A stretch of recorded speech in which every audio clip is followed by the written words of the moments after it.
Timi was born into a warm Nigerian home in Ibadan, where love was not perfect but was intentional. From his first cry, his brain began an incredible journey. Every sound he heard, every face he saw, and every touch he felt was quietly shaping his brain.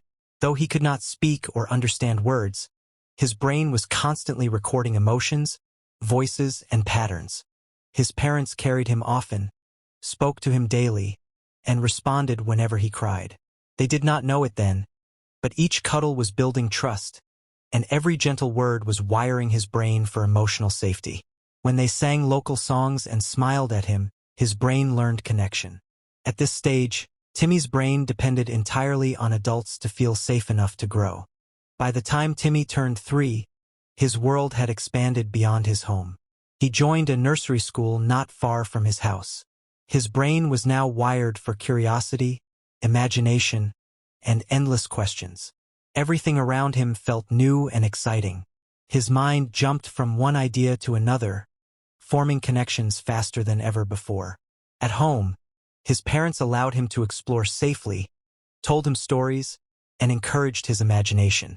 They learned that patience mattered, because his brain needed time and repetition to understand the world.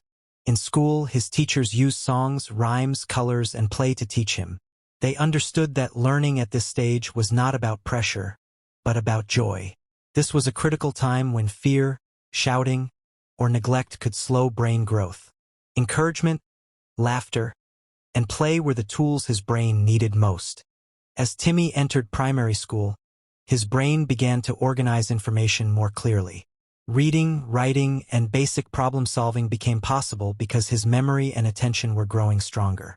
However, his brain was still fragile and easily affected by words of encouragement or criticism.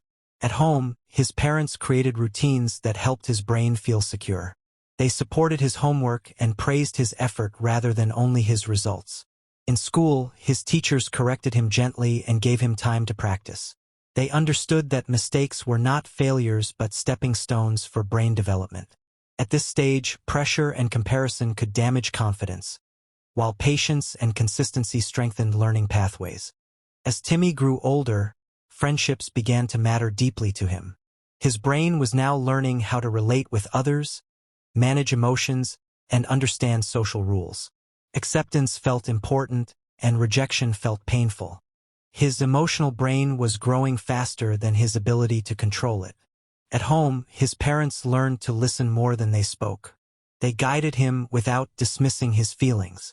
In school, teachers became more than instructors. They became role models. They addressed conflicts early and created environments where every child felt seen and valued.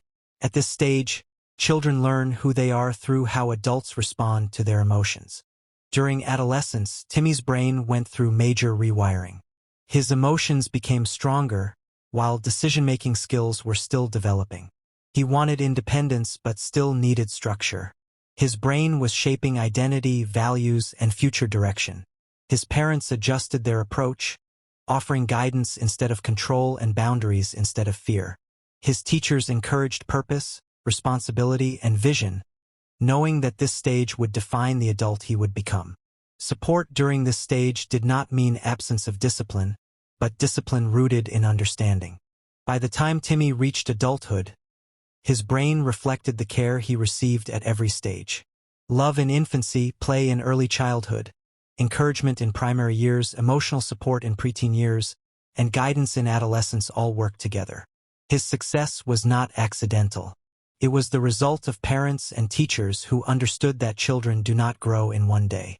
The brain develops in stages, and every stage needs intentional care.